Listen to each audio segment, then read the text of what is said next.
साथियों नमस्कार, स्वागत है आप सभी का केयर शिक्षा के इस नए वीडियो में। एक लंबे अंतराल के बाद आप सभी के बीच में उपस्थित हूँ दो बड़ी जानकारी और बड़ी अपडेट को लेकर के।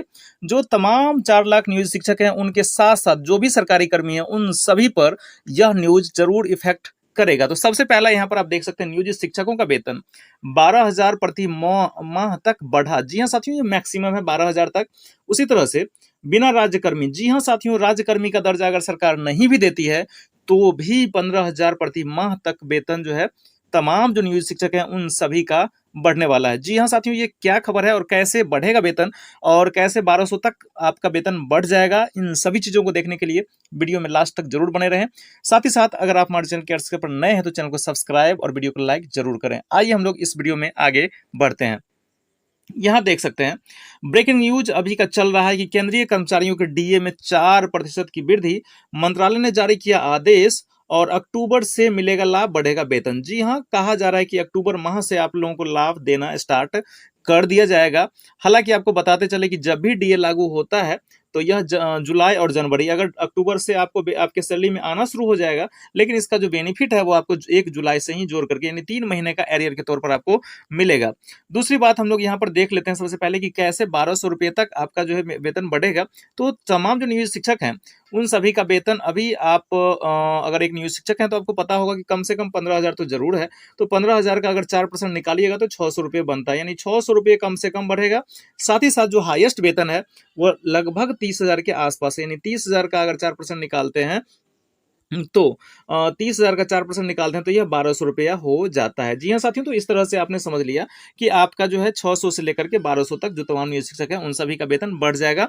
हालांकि आपको बताते चले कि डीए का जो यह औपचारिक घोषणा है वह अभी तक सरकार के द्वारा, चाहे वो केंद्र, सबसे पहले तो केंद्र ही जारी करेगा, अभी केंद्र के द्वारा भी जारी नहीं किया गया है। और जब वहां से जारी हो जाता है तो बिहार के द्वारा भी जारी किया जाएगा और तब इसका लाभ मिलना स्टार्ट हो जाएगा। दूसरी बड़ी खबर जो यहाँ पर आप देख सकते हैं, 15,000 प्रति माह तक जो है वेतन बढ़ने की बात कही जा रही है। तो इसको हम लोग आइए समझते हैं और इसको एक कैलकुलेट करके हम लोग देखेंगे कि कैसे यह संभव हो पाएगा। इसके लिए यहाँ पर आपको देखना पड़ेगा सेवेंथ पे कमीशन का क्या स्ट्रक्चर था, क्या फंडा था। सेवेंथ पे कमीशन के तहत महंगाई भत्ते के 50% क्रॉस होते हैं, यानी कि जब आपका महंगाई भत्ता 50% के पार कर जाएगा, अभी आपको पता है 42 था और ये कितना हो जाएगा, 46% होने वाला है। तो 46% होता है, 4% का कमी रहेगा जो जनवरी तक उम्मीद है कि यह पूरा हो जाएगा, जनवरी 2024 तक। ऐसी स्थिति में मतलब महंगाई भत्ते की कैलकुलेशन जीरो से शुरू होगा। जैसे ही 50% पूरा हो जाता है तो आपका महंगाई भत्ता ये शून्य कर दिया जाएगा। खास बात यह है कि 50% के हिसाब से जो पैसा भत्ता के रूप में मिल रहा होगा, यानी 50% जो आपका महंगाई भत्ता था, 4,000 हो, 5,000 हो, 7,000 हो, 10,000 जो भी हो, उसे बेसिक सैलरी में मर्ज कर दिया जाएगा। यानी कि अभी अगर किसी नियोजित शिक्षक का वेतन मान लीजिए कि 30,000 रुपये है, या जनवरी 2024 में उनका अगर 30,000 रुपये उनका जो बेसिक सैलरी है वो होगा, और जनवरी 2024 में उनका वेतन जो डीए है वो 50% अगर हो जाता है तो 50% जैसे ही डीए होता है तो उनका डीए कितना हो जाएगा, 30,000 का 50% यानी कि 15,000 रुपये उनका जो है डीए हो जाता है।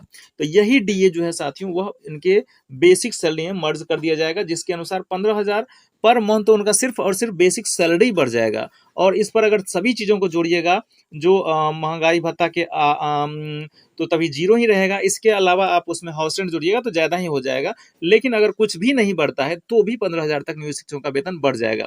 यहाँ पर आप और भी समझ सकते हैं आसानी से, जो यहाँ पर कहा जा रहा है उससे बेसिक सैलरी में मर्ज कर दिया जाएगा। साल 2016 में 7वां वेतन आयोग लागू करते हुए सरकार इसे नोटिफाई किया था। मान लीजिए किसी कर्मचारी की बेसिक सैलरी यहाँ 18,000 रुपये पर ही निकालते हैं, 18,000 रुपये है, उसे 50% डीए का 9,000 रुपये मिल रहा होगा, यानी डीए जो है 50% होता है तो 9,000 हो जाएगा।